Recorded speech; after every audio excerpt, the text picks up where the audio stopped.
This is Hannibal here from the HannibalTV.com with a daily wrestling news update for you. Smackdown did a 0.6 rating last night. And sorry, that featured the Usos attacking Roman Reigns. Sorry, as I'm coughing here.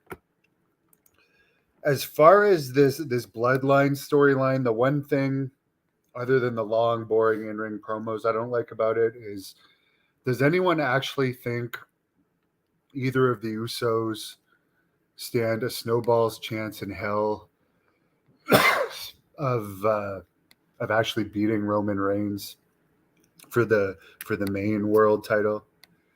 I mean, there's no way.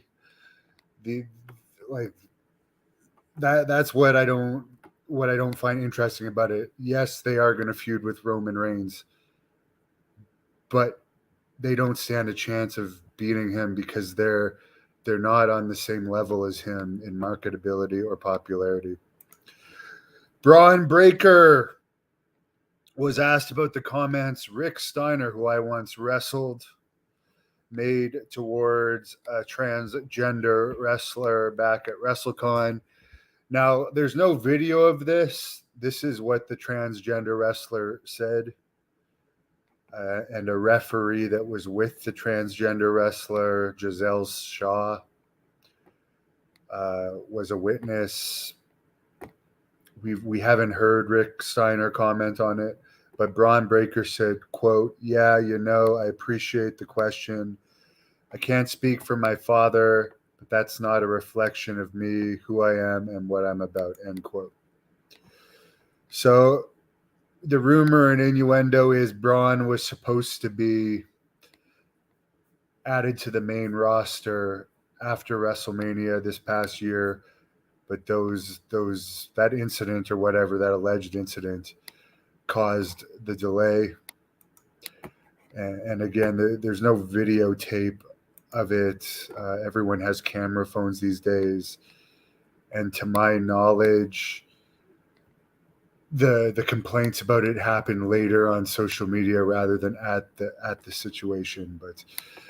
But it sure seems like whatever happened there definitely caused Rick Steiner or Braun Breaker, who they should call Steiner, but they don't, some issues. Thank you, Justin, for the $9.99 tip. Really appreciate it. Tito Santana officially retired from teaching this week. I posted the link to my last interview I did with him in the description. He's also wrestled for Great North Wrestling. CM Punk said he never seriously considered not returning to AEW after All Out.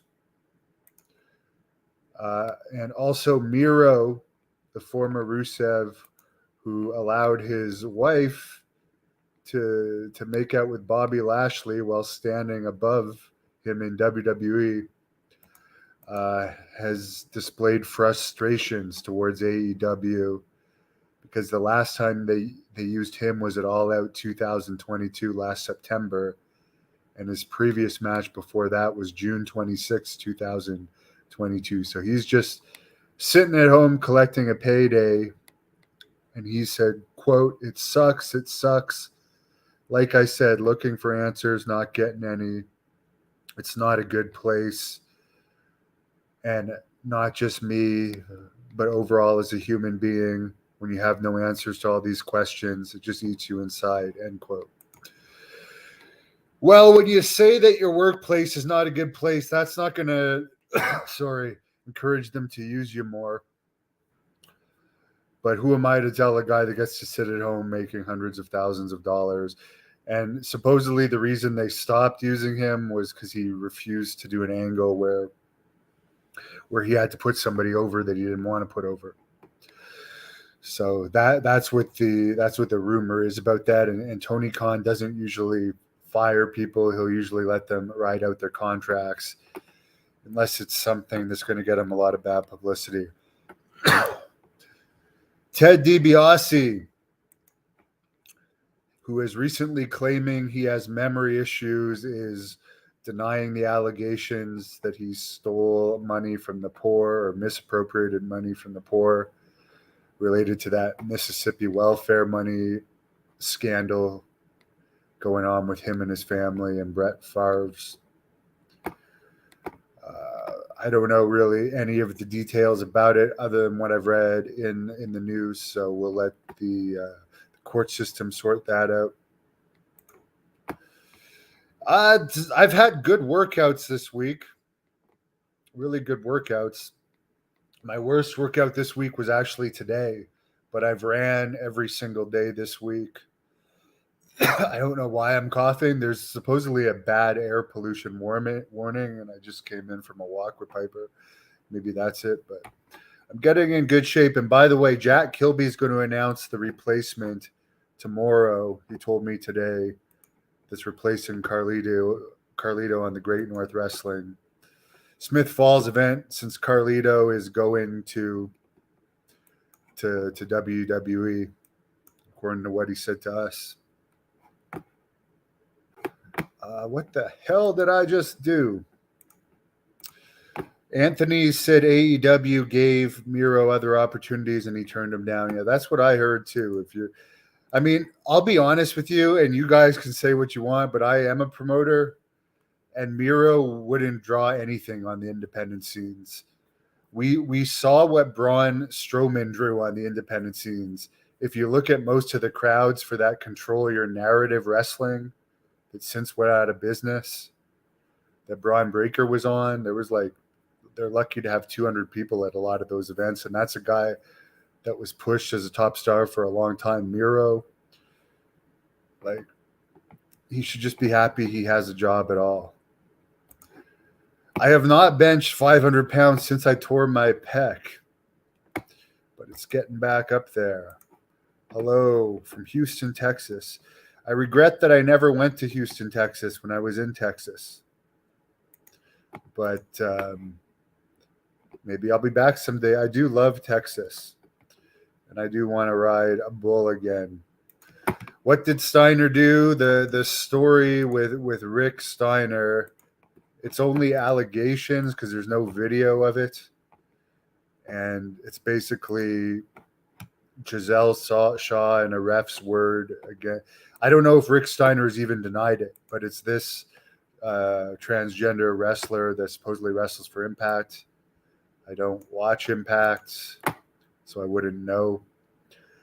But supposedly he made some insulting comments towards her.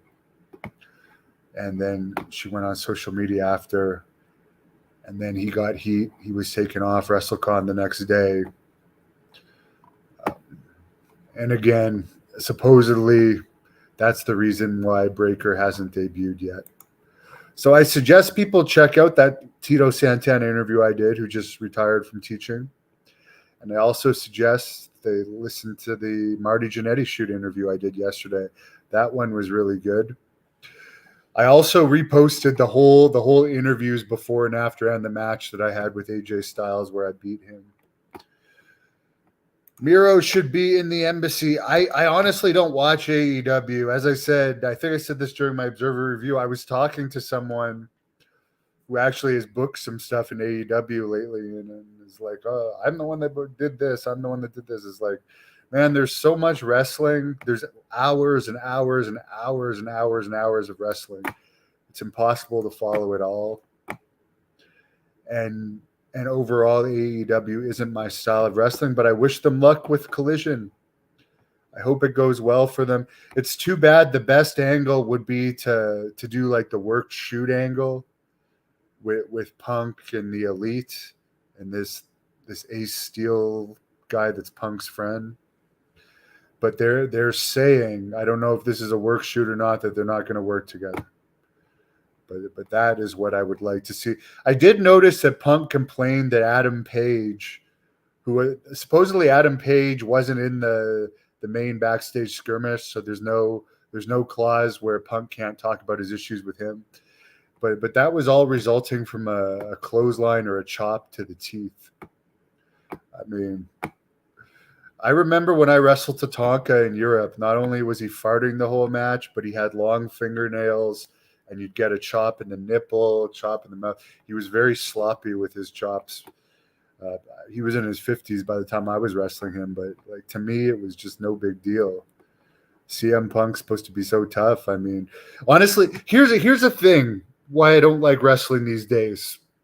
What would Bruiser Brody do if somebody chopped him in the teeth? Honestly, guys, what would Bruiser Brody do? He would just beat them up.